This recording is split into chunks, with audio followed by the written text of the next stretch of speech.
Assalomu alaykum, hurmatli obunachilar. Navbatdagi bir o'tkazlik kamiy pechkamiz. Namangan viloyati Pop tumani Nurobod MFga Ozod ko'chasiga o'rnatib berdik. Kimga shuna xizmatlar kerak bo'lsa, sarlavhada nomerlar qoldiramiz. Bemalol murojaat qilaverasizlar. Videoga like bosib, kanalda yangilar bo'lsa obuna bo'lib qo'yasizlar. Xizmatlar vodiy bo'ylab bor. Tortishlari umuman tutun qaytarmaydi. Shamolda ham bir tenga olmaydigan kamin pechka. Ikkita xonaga mo'ljallangan. 3,5 ga 6-7 xonalarni bemalol isitib beraveradi. Quloqchalari bor. Quloqchalarni ochib qo'ysangiz tezlashadi.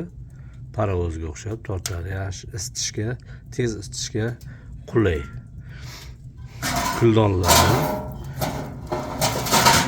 Kuldon to'plansa olib chiqib kelaverasiz.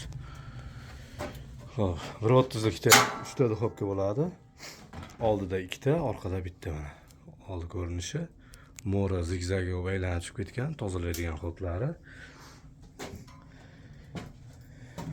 Xizmatlar vodiy bo'ylab. Ozgina katta joy tashlab ketilgan ekan.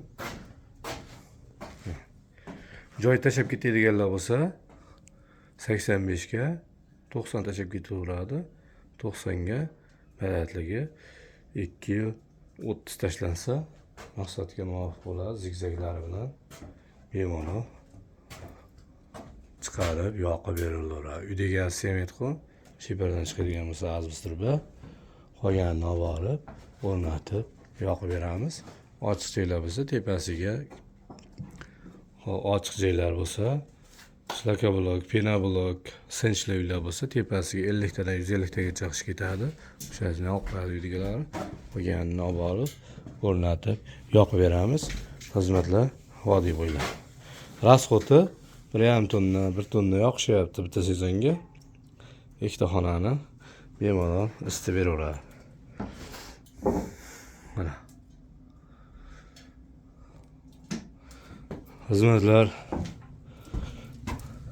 esa og'iri chiqaraverasizlar.